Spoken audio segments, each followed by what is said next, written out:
चिड़िया की अभी नई नई शादी बंटी कबूतर से हुई थी।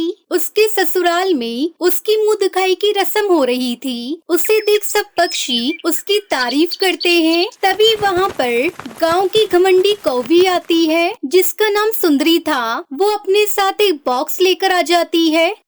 ओह माय गॉड, कितनी गर्मी कर रखी है। कम से कम एक एसी तो लगवा लेती। चलो छोड़ो ये सब बातें। ये लो बहू, ये मैं तुम्हारे लिए लेकर आई हूँ। इसमें पिज्जा है। अरे क्या होता है? हाँ, आपको पिज्जा के बारे में नहीं पता? अरे कैसे पता होगा, पिज्जा गरीबों के लिए होता ही नहीं है। इसलिए तो खास आपकी बहू रानी के लिए लेकर आई हूँ। ये लो। इससे पहले तो पिज्जा देखा तक नहीं होगा आप लोगों ने। मैं चलती हूँ, वरना यहाँ गर्मी में उबल कर मर जाऊंगी। सुंदरी कौवी टुनटुनी के हाथ में पिज्जा का बॉक्स रखकर वहाँ से चली जाती है। अरे बहू, इसकी बातों को दिल पर मत लेना। बहू ये तो है ही चुड़ैल, अपने पैसों के घमंड में चूर है। टुनटुनी अपनी सास से उस समय तो कुछ नहीं बोलती। जब सारे मेहमान चले जाते हैं तो वो अपने पति को सारी बात बताती है। हम गरीबों की क्या कोई इज्जत नहीं होती? जब चाहे कोई भी आकर कुछ भी बोलकर चला जाता है। वो चुड़ैल सुंदरी पता नहीं माँ जी को क्या कुछ नहीं बोलकर गई, पर माँ जी ने उसे कुछ भी नहीं कहा। और वो घमंडी कौवी ये डब्बा दे कर गई है। इसमें पिज्जा है। इसी पिज्जा का घमंड दिखा रही थी। वो बोल रही थी तुमने तो आज तक पिज्जा देखा भी नहीं होगा। फिर उसका पति बंटी उसे समझाते हुए कहता है, अरे छोड़ो ना, पैसे वाली औरतें होती ही घमंडी हैं। गुस्से में टुनटुनी वो पिज्जा वाला डिब्बा वहीं रख देती है और उसे खाती नहीं है, बल्कि खिड़की से घर के पीछे वाले खेत में फेंक देती है। अगले दिन टुनटुनी अपने पति बंटी कबूतर के साथ बाहर जाती है। तभी उसे कालू कौआ और उसकी पत्नी सुंदरी कौवी मिल जाते हैं। और बताओ टुनटुनी कैसी हो? और तुमने वो पिज्जा खाया कि नहीं, या उसे सजा कर रख दिया घर में? ये बोलकर वो जोर जोर से हंसने लगती है। सुंदरी, इस तरह किसी गरीब का मजाक उड़ाना तुम्हें शोभा देता है? माना हम गरीब हैं, लेकिन हमारी भी इज्जत है। तुम शुक्र मनाओ, तुम्हें ऊपर वाले ने अमीर बनाया है, ना कि किसी गरीब को नीचे दिखाने में उसे बर्बाद करो। ये कहकर टुनटुनी अपने पति बंटी कबूतर के साथ वहाँ से चली जाती है। रात के समय टुनटुनी मंदिर के सामने खड़ी हो जाती है। मैंने अपनी पूरी जिंदगी गरीबी में गुजार दी, पर आज तक मुझे इससे कोई शिकायत नहीं रही, पर आज मुझे शिकायत है। अरे बहू, जल्दी से खाना लगा दे। क्या कर रही है तू? टुनटुनी अपनी सास के बुलाने पर वहाँ से चली जाती है और सबको खाना परोसने लगती है। माँ जी, कल आप मेरे साथ सुंदरी के घर चलना। अरे बेटा, वो सुंदरी हर पक्षी को गरीबी की ताने मारा करती है, तो इसमें कौन सी बड़ी बात है? पूरा गांव उसके घमंड से परेशान है। वो तो हर किसी को ताना मारा करती है, उसे बस इग्नोर करो। इसके अलावा हमारे पास कोई उपाय नहीं है। लेकिन टुनटुनी की उस रात की प्रार्थना शायद अब कबूल होने वाली थी। सुबह टुनटुनी का पति बंटी कबूतर जब काम पर जा रहा था, तभी वो अपने घर के पीछे वाले खेत में कुछ देखता है, जिसे देखकर वो अपनी पत्नी को आवाज लगाता है। टुनटुनी माँ, अरे ओ टुनटुनी, जल्दी से घर के पीछे आजा, चमत्कार हो गया। टुनटुनी भागकर घर के पीछे पहुंच जाती है। क्या हुआ जी? अचानक आपने यहाँ क्यों बुलाया? टुनटुनी ये देखो, अब वो पूरा खेत पिज्जा से भरा हुआ था, तो पिज्जा उगाए हैं पूरे खेत में, लेकिन ये चमत्कार आखिर हुआ कैसे? कुछ देर तक टुनटुनी सोचती है, तब उसे याद आता है। अरे हाँ, कुछ दिनों पहले मैंने वो पिज्जा खिड़की से इसी खेत में फेंक दिया था। बंटी जी, वो पिज्जा घमंडी सुंदरी कौवी ने दिया था। मैंने वो उस रात नहीं खाया, बल्कि यहाँ फेंक दिया था। लगता है उसी की वजह से पिज्जा की खेती हो गई। हमारी गरीबी देखकर स्वयं भगवान ने हमें आशीर्वाद दिया है। उन्हें हम पर तरस आया है। अब उस घमंडी सुंदरी का घमंड टूटेगा। उसने कहा था ना कि हम गरीबों ने कभी पिज्जा देखा ही नहीं। आज देख लो, हमारे पास इतना पिज्जा है कि हम पूरे गांव को खिला सकते हैं। हाँ बहू, यही सही दिमाग लगाया तुमने। पूरे गांव के पक्षियों को हम पिज्जा खिलाएंगे। हाँ माँ जी, हम पूरे गांव के पक्षियों को पिज्जा खिलाएंगे, लेकिन फ्री में नहीं। मतलब भगवान ने हमें अमीर बनने का मौका दिया है, इसे हमें नहीं गंवाना चाहिए। इसके बाद दोनों सास बहू बंटी कबूतर मिलकर सारा पिज्जा इकट्ठा कर लेते हैं और वो बंटी से बात करने के बाद सुबह से ही घर के बाहर वो लोग पिज्जा बेचना शुरू कर देते हैं। आओ आओ, मस्त गरम पिज्जा खाओ, सस्ते में पिज्जा खाने शहर नहीं जाना पड़ेगा, आओ आओ पिज्जा खाओ। टुनटुनी के घर के बाहर बहुत भीड़ लग जाती है। दूर दूर से पक्षी इस गांव में पिज्जा खाने के लिए आ रहे थे। उस दिन उनकी बहुत कमाई हो जाती है। माँ जी, हमारी आधी गरीबी तो आज ही खत्म हो गई। अरे बहू, ये सब तेरी वजह से हुआ है। तू हमारे घर की लक्ष्मी है। उस दिन के बाद से सास और बहू मिलकर पिज्जा की खेती करनी शुरू कर देती है और कुछ ही दिनों में वो लोग मार्केट में एक रेस्टोरेंट खोल लेती है। अब उनका परिवार अमीर हो चुका था। एक रात, माँ जी, कल सुंदरी के घर चलते हैं, उसे ढेर सारा पिज्जा गिफ्ट करके आते हैं, बहुत घमंड था ना उसे। अगले दिन दोनों सास और बहू मिलकर सुंदरी कवि के घर जाती है और उसे कार भरकर पिज्जा गिफ्ट करके आती है। सुंदरी, तुम एक पिज्जा गिफ्ट करने के बाद हमें बहुत सुना रही थी। लो, हम तुम्हें कार भरकर पिज्जा गिफ्ट करते हैं, आराम से खाती रहना, महीने भर का स्टॉक दे दिया है हमने तुम्हें। अब वो दोनों सास बहू खुशी खुशी पिज्जा खेती करती हैं और एक साथ रहने लगती हैं। सलमा, ये मसाले तुमने धूप में नहीं सुखाए क्या? नहीं तो, मसाले एकदम सूखे तो हैं, तो मुझे जरूरत नहीं लगी। नहीं सलमा, मैंने तुम्हें कितनी बार समझाया है, मेरे लाए हुए मसालों को थोड़ी देर धूप में रख दिया करो, इससे इनकी खुशबू और स्वाद दोनों बढ़ जाते हैं। तुम्हें पता है ना, अगर मेरे बनाए पिज्जा अच्छे नहीं बने तो?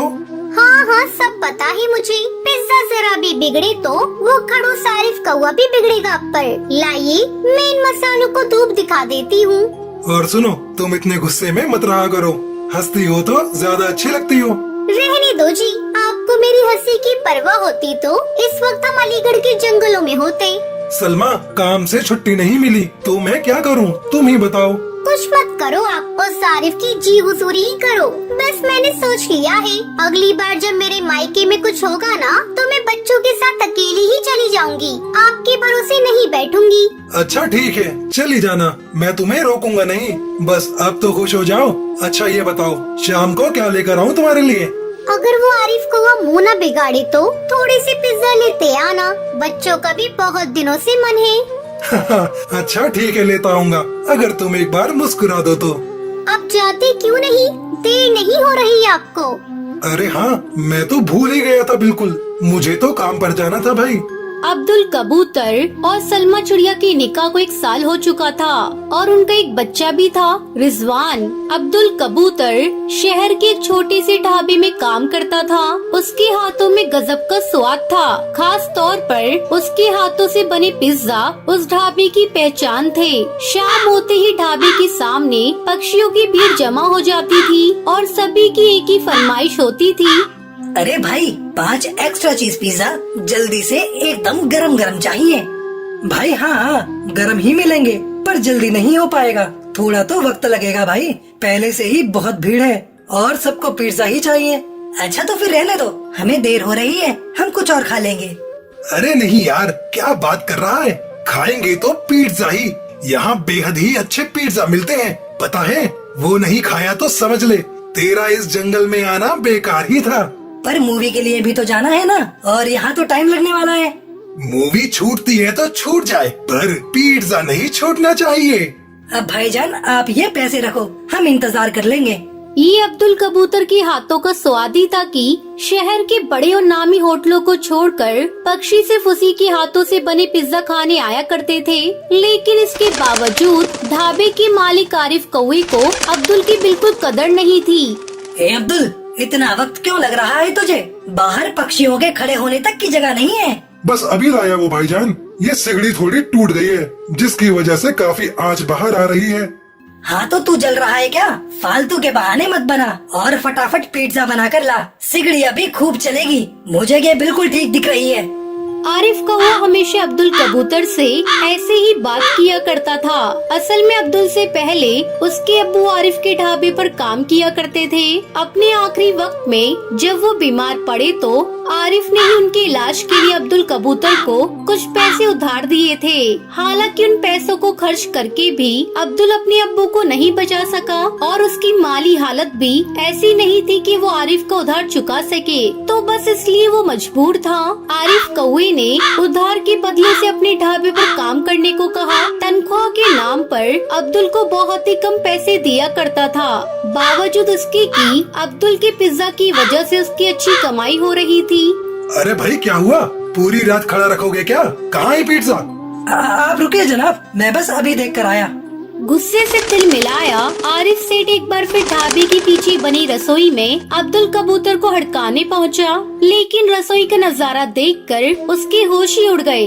अब्दुल जमीन पर बेहोश पड़ा था। असल में पिज्जा जिस सिगड़ी पर सिक रहा था वो टूटकर बिखर चुकी थी और जलते हुए कोयले अब्दुल के ऊपर आ गिरे थे। अब्दुल कबूतर बुरी तरह जल गया था। ये क्या कर दिया? काम का वक्त है और इसी वक्त तुम्हें ये सब करना था? भाईजान अब्दुल भाई बेहोश हैं, ये बुरी तरह जल गए हैं। हाँ हाँ दिख रहा है मुझे। उफ, अब इसका इलाज भी मुझे ही कराना होगा। क्या मुसीबत है यार। आरिफ ने अब्दुल को पास के ही सरकारी अस्पताल में भर्ती करवा दिया, लेकिन वो इतनी बुरी तरह से जल चुका था कि उसे बचाया नहीं जा सका और उसकी मौत हो गई। अब्दुल के इस तरह चले जाने से सलमा चिड़िया की पूरी दुनिया ही उजड़ गई, लेकिन वो हिम्मत नहीं हार सकती थी क्योंकि अब भी वो अकेली नहीं थी। अल्लाह पर भरोसा रख सलमा, वो सबका निगहबान है। और तू एक काम क्यों नहीं करती? तू अलीगढ़ के जंगल चली जा। यहाँ बच्चों के साथ अकेली कैसे रहेगी तू?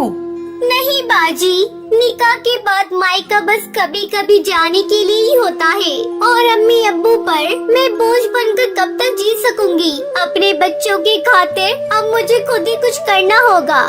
बिल्कुल सही कहा तुमने बहन, तुम्हें किसी पर बोझ बनने की जरूरत नहीं है जब तक तुम्हारा ये भाई जिंदा है। आप यहाँ?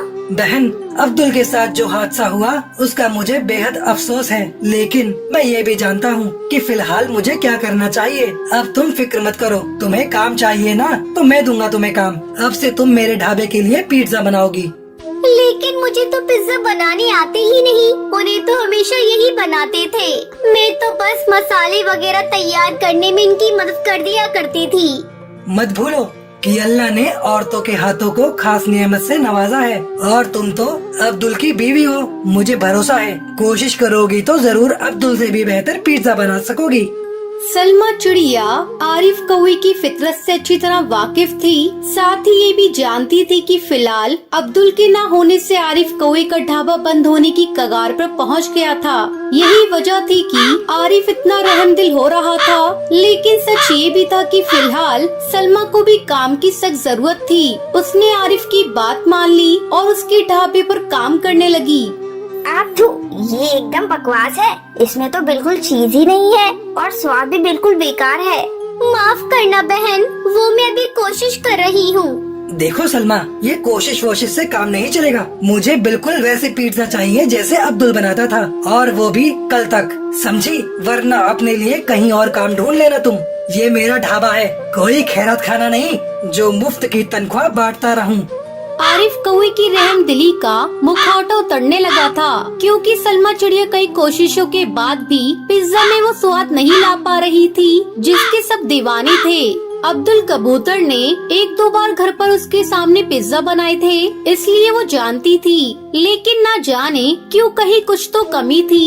अम्मी, ये मसाले इन्हें बाहर धूप में रख दो क्या? अब्बा वो हर बार ऐसे ही करने को कहते थे ना। अरे हाँ, वो ऐसा ही करते थे और कहते भी थे मसालों को धूप दिखाने से स्वाद और खुशबू दोनों आते हैं। सलमा चिड़िया की परेशानी का हल बस इतना सा ही था। उसने पिज्जा में डाले जाने वाले सभी मसालों को अच्छे से धूप में सुखाए और फिर पिज्जा बनाए। इस बार सब बढ़िया रहा और आखिरकार सलमा ने अब्दुल कबूतर जैसा पिज्जा बना ही लिया। आरिफ का ढाबा एक बार चल निकला। कुछ ही दिनों में पहले की तरह भीड़ जमा होने लगी, लेकिन फिर भी अब सब कुछ पहले जैसा नहीं था। भाईजान, रसोई बहुत छोटी है, एक खिड़की भी नहीं है जहाँ से धुआं निकल सके, और ये सिगड़ी भी थोड़ी बड़ी होनी चाहिए ताकि कम समय में ज्यादा पिज्जा बन सके। और हाँ, एक बात और मुझे लगता है कि मेरे काम और मेरी मेहनत के हिसाब से मेरी तनख्वाह भी बहुत कम है। क्या एक मिनट, तेरा दिमाग तो ठीक है ना सलमा? है तुझे पता भी है तू किसके सामने इतना मुंह चला रही है? लगता है अब्दुल ने तुझे कभी मेरे मिजाज के बारे में नहीं बताया। देख मेरी बात सुन, जो है जैसा है सब कुछ वैसा ही रहेगा। तुझे काम करना है तो कर, वरना मैं कहीं और काम देख लूं। वैसे मुझे भी अब यही सही लगता है। आप मेरा हिसाब कर दीजिए और अपने लिए कोई नया खानसामा भी ढूंढ लीजिए। तेरी इतनी हिम्मत! भूल गई मैंने ही तुझ पर तरस खाकर तुझे काम दिया और तू मेरा काम छोड़ने की बात कर रही है। मत भूल कि तेरे खानदान पर कर्जा है मेरा, और इसलिए तुझे भी अब्दुल की तरह मेरे यहाँ पर काम करते रहना होगा, और वो भी मेरी शर्तों पर, समझी? नहीं, अब समझना मुझे नहीं बल्कि तुम्हें होगा। मेरे शौहर बहुत सीधे कबूतर थे और इसलिए तुम उनका फायदा उठाते रहे, और मुझे यहाँ आकर ही पता चला कि असल में तुम्हें उनकी मौत के जिम्मेदार हो। तुमने वो टूटी सिगड़ी सही वक्त पर बदलवा दी होती तो मेरे शौहर आज जिंदा होते। तो बात ये है कि तुम्हारा कर्जा तो गया भाड़ में। अगर सीधी तरह से मेरे बकाई पैसे मुझे नहीं दिए तो मैं यहाँ से सीधे पुलिस के पास जाऊंगी, समझे? सलमा चिड़िया के तेवर भी अलग थे और हालात भी। असल में उसने पहले से ही सब सोच रखा था। अब्दुल ने हमेशा खुद को आरिफ के एहसानों तले दबाए रखा, लेकिन सलमा वो अब आजाद थी। उसे बहुत कुछ करना था। सलमा अपना एक ढाबा खोल लेती है और अपना जीवन खुशी खुशी जीने लगती है।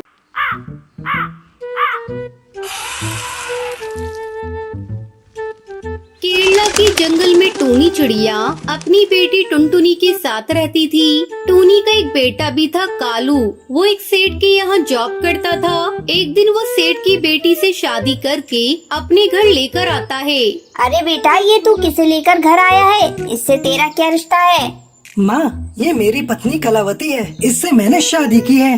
अरे करमजली, ये तूने ये क्या किया? तुझे पता था ना कि घर में तेरी जवान बहन अभी कुंवारी बैठी है। उसके बारे में तूने कुछ नहीं सोचा। तुझे इस कलमुही से ही शादी करनी थी तो कम से कम तू टुनटुनी की शादी होने तक ही रुक जाता। तेरी इन हरकतों की वजह से तेरी बहन से अब कौन शादी करेगा? मुझे तुझसे ये उम्मीद बिल्कुल भी नहीं थी। चला जा यहाँ से, मैं तेरा चेहरा भी नहीं देखना चाहती। यहाँ रहने कौन आया है माँ जी? हमें तो मेरे पापा ने एक बहुत बड़ा घोंसला गिफ्ट किया है, हम लोग वहीं रहेंगे। देख लिया ना अपनी माँ को? बड़ी अपनी माँ की तारीफ करते थे। मेरी माँ ऐसी है, मेरी माँ वैसी है। इनका असली चेहरा देख लिया ना? अब चलो यहाँ से, मैं इन लोगों के पास एक मिनट भी नहीं रुक सकती। हाँ हाँ, चले जाओ, मुझे तुम्हारी कोई जरूरत नहीं। मैं समझ लूंगी, मेरी सिर्फ एक बेटी है। आज से तू मेरे लिए मर गया। माँ, ऐसी बातें मत करो। एक न एक दिन भैया को अपनी भूल का एहसास जरूर होगा। बड़े आए थे माँ का आशीर्वाद लेने, मिल गया ना? अब चलो यहाँ से, मेरा यहाँ दम घुट रहा है। दोनों पति पत्नी वहाँ से चले जाते हैं। इस घटना के बाद से कालू कौआ अपनी माँ को घर खर्च के लिए पैसे देना बंद कर देता है। एक दिन टूनी चिड़िया टुनटुनी से कहती है, टुनटुनी बेटा, ये ले, मेरे पास थोड़े पैसे बचे हुए हैं। इनसे जाकर समोसा बनाने का सारा सामान खरीद कर ले आ। कल से मैं समोसे बनाकर बेचूंगी। घर का खर्च चलाने के लिए कुछ न कुछ तो करना ही पड़ेगा। अगले दिन से टूनी चिड़िया समोसे बनाकर बेचने लगती है, लेकिन टूनी चिड़िया के समोसे ज्यादा नहीं बिक पाते थे क्योंकि आसपास में कई ठेले वाले समोसे बनाकर बेचते थे। टूनी चिड़िया का सारा पैसा खर्च हो गया। ऐसे में टुनटुनी चिड़िया एक दिन अपनी सहेली के घर जाती है। अरे दीदी, मैं बहुत मुसीबत में हूँ, तू मेरी मदद कर दे। कैसी मदद टुनटुनी? तो बोल तो सही, तेरे लिए मेरी जान भी हाजिर है। हरी, मुझे तुझसे कुछ रुपए उधार चाहिए, मैं जल्दी ही तुझे लौटा दूंगी। अच्छा तो ये बात है, मैं तुझे अभी रुपए देती हूँ। पहले ये खा और चक्कर बता कैसी बनी है। मैंने पहली बार रसोई में से बनाया है। टुनटुनी हरी तोती के बनाए हुए पिज्जा पराठा को खाती है। इसका स्वाद तो बहुत अच्छा है, मुझे इसकी रेसिपी बताना, मैं भी अपने घर जाकर बनाऊंगी। हरी तोती टुनटुनी को पिज्जा पराठा बनाने की रेसिपी बता देती है। टुनटुनी उसी समय सोच लेती है कि अब से वो पिज्जा पराठा बनाकर बेचेगी। घर आते समय रास्ते में कुछ पिज्जा बेस के पैकेट खरीद लेती है। टुनटुनी, तू इतने सारे पिज्जा बेस का क्या करेगी? मम्मी, अब से हम लोग पिज्जा पराठा बनाकर बेचेंगे। लेकिन मुझे तो पिज्जा पराठा बनाना नहीं आता। माँ, मैं अभी अभी हरी तोती से पिज्जा पराठा बनाने की रेसिपी सीख कर आ रही हूँ। ठीक है बेटा, तू पिज्जा पराठा बनाकर देख ले। अगर अच्छी आमदनी होगी तो आगे से हम लोग पिज्जा पराठा ही बनाकर बेचेंगे। अगले दिन टुनटुनी अपने ठेले पर पिज्जा पराठा बनाने लगती है। सुबह से शाम हो जाती है, लेकिन कोई भी ग्राहक उसके ठेले पर नहीं आता। टुनटुनी और उसकी माँ निराश अपने ठेले के पास खड़े थे, तभी एक पक्षी उनके ठेले पर आता है। दीदी एक गर्मा गर्म पिज्जा पराठा देना। टुनटुनी झटपट पिज्जा पराठा बनाकर उस पक्षी को देती है। वो चटकारे लेकर खाने लगता है। दोस्तों जल्दी इधर आओ, यहाँ चटपटा पिज्जा पराठा मिल रहा है। मुझे तो बहुत पसंद आया, तुम लोग भी खाकर देखो। रोज रोज बिना मसाले वाले सादे समोसे खाकर हम लोग बोर हो गए थे। इस तरह टुनटुनी का पिज्जा पराठा काफी बिकने लगता है और जल्दी ही उनकी आर्थिक स्थिति ठीक हो जाती है। फिर दोनों माँ बेटी खुशी खुशी रहने लगती हैं।